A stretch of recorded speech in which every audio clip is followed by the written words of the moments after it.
Hi viewers. இன்னைக்கு ஜூலை 9 நீ நான் காதல் சீரியல் என்னாச்சுன்னு சொல்லி பார்க்கலாக்கு முன்னாடி சேனல் சப்ஸ்கிரைப் பண்ணாதவங்க மறக்காம சப்ஸ்கிரைப் பண்ணுங்க. இன்னைக்கு என்ன அப்படின்னு சொல்லி பார்த்தீங்கன்னா, இங்க வந்து பாட்டி வந்து ராகவ போய் அபிய வந்து கல்யாணம் பண்ணிக்க சொல்றாங்களே. இப்போ அபி வந்து அவங்க அம்மா அப்பா கிட்ட வந்து வேணாம்ப்பா, எனக்கும் அவருக்கு வந்து ஒத்து வரவே செய்யாது. உங்களுக்கே தெரியும்ல, நாங்க 2 பேரும் எப்படி சண்டை போடுவோன்னு. நீங்கனாச்சும் கொஞ்சம் புரிஞ்சுக்கோங்க அப்படின்னு. அப்புறமா அஜய் கிட்ட வர ஆகாஷ் கிட்ட வர சொல்றாங்க. இந்த மாதிரி குட்டி பாஸ் எனக்கும் அவருக்கும் செட்டே ஆகாதுல்ல, உங்களுக்கே தெரியும்ல, ப்ளீஸ் புரிஞ்சுக்கோங்க அப்படின்னு. அப்ப அனுவும் வந்து அபிக்கு சப்போர்ட் பண்றாங்க. அது எப்படி அவங்க 2 பேரும் கல்யாணம் பண்ணிக்க முடியும்? அவங்க 2 பேருக்கும் ஒத்து வராதுன்னு அவ தான் சொல்றாள அப்படின்னு சொல்லிட்டு, இப்ப அவங்க அப்பா என்ன சொல்றாருன்னா, இந்த மாரி இந்த கல்யாணம் நின்னப்பவே எனக்கு வந்து கடவுள் அதுக்காண்டி தான் இந்த நோயே குடுத்துருக்கிறாரு. நான் வந்து செத்து போயிருக்கணும். நான் வந்து நீ மட்டும் இந்த கல்யாணத்துக்கு இப்ப சம்மதிக்காட்டி, நான் வந்து ஆப்ரேஷனுக்கோ எதுக்குமே சம்மதிக்க மாட்டேன் அப்படிங்கிற மாரி இவங்க அப்பா வந்து சொன்னோனே, இப்போ அபிக்கு என்ன பண்றதுன்னே தெரியல. இங்க என்ன ஆகுது அப்படின்னா, ராகவ் வந்து யோசிச்சு பார்க்குறாரு. இந்த மாரி அந்த லெட்டர் எழுதி வச்சிருந்தது அதையும் யோசிச்சு பார்க்குறாரு. அவங்க அக்கா கன்சீவ் ஆனதையும் யோசிச்சு பார்க்குறாரு. இப்ப ஆகாஷ் வந்து என்ன சாரி, ராகவ் வந்து என்ன நினைக்கிறாருன்னா, இந்த மாரி இவள வந்து நம்ம இப்ப கல்யாணம் பண்ணிக்கிறது தான் நம்ம அக்காவ காப்பாத்துறதுக்கு ஒரே வழி.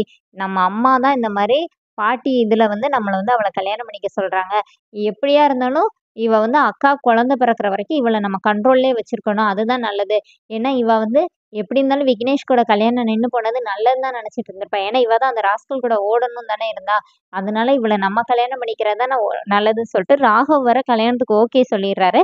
இப்ப எல்லாருமே அபிய தான் கன்வின்ஸ் பண்றாங்க. அஞ்சலி எல்லாருமே பேசுறாங்க அபிகிட்ட. நீ வந்து புரிஞ்சுக்கோ. நாளைக்கு வெளியில போனா உன்ன மட்டும் இல்ல, எங்களையும் சேர்த்து தான் தப்பா பேசுவாங்க. அதனால நீ வந்து கல்யாணத்துக்கு ஒத்துக்கோ அப்படின்னு அவங்க அப்பா வேற ஆப்ரேஷனுக்கு சம்மதிக்க மாட்டேன்னு சொன்னோனே, அனுவுக்கு அப்பதான் உண்மை தெரியுது. ஏன்னா அவங்களுக்கு ஃபர்ஸ்ட் தெரியாதுல்ல. ஏம்மா இந்த உண்மைய என்கிட்ட இருந்து ஏம்மா மறைச்சீங்க? நான் அவ்வளவுக்கு அந்நியமாயிட்டேனா? அப்படிங்கிற மாரி கேட்குறாங்க. இப்போ அவங்க சித்தி வேற ஆகாஷ திட்டுறாங்க இந்த மாரி. ஏற்கனவே நீ போய் அவங்க குடும்பத்துல விரிச்ச வலையில போய் மாட்டிக்கிட்ட. இப்ப இவனையும் கோர்த்து விடுறியாடா? நீ வாய மூடிட்டு இரு அப்படின்னு சொல்லிட்டு ஆகாஷ திட்டுறாங்க. இப்ப ஒரு வழியா எல்லாரும் அவங்கவங்க இத வந்து பேசிட்டு இருக்கும்போது, கடைசியில பாட்டி வந்து, "இப்ப எல்லாரும் பேசாம அமைதியா இருக்கிறீங்களா?" அப்படின்னு சொல்லிட்டு, "டேய் ராகவ், நீ போய் மேடையில போய் உட்காருன்னு" சொல்லிட்டு அனுவையும் சரி அபியையும் மேடையில போய் உட்கார சொல்றாங்க. இப்ப வந்து ராகவ வந்து ஆகாஷ் கூட்டிட்டு போய் ஸ்டேஜ்ல உட்கார வைக்கிறாரு. அதே மாரி இங்க வந்து அனுவும், அவங்க அம்மாவும் அபிய இழுத்துட்டு போய் உட்கார வைக்கிறாங்க. அப்படியே 2 பேரும் ஒவ்வொருத்தர பார்த்துட்டே இருக்கிறாங்க. அப்படியே இடி மின்னல்ல அடிக்கிற மாரி அந்த சீன் வந்து செம்மையா எடுத்திருக்காங்க. 2 பேரும் அப்படியே ஒவ்வொருத்தர அப்படியே முறைச்சு பார்த்துட்டே உட்கார்ந்துருக்காங்க. அதோட என்னோட எபிசோட் எண்ட் பண்ணியிருக்காங்க. Thank you.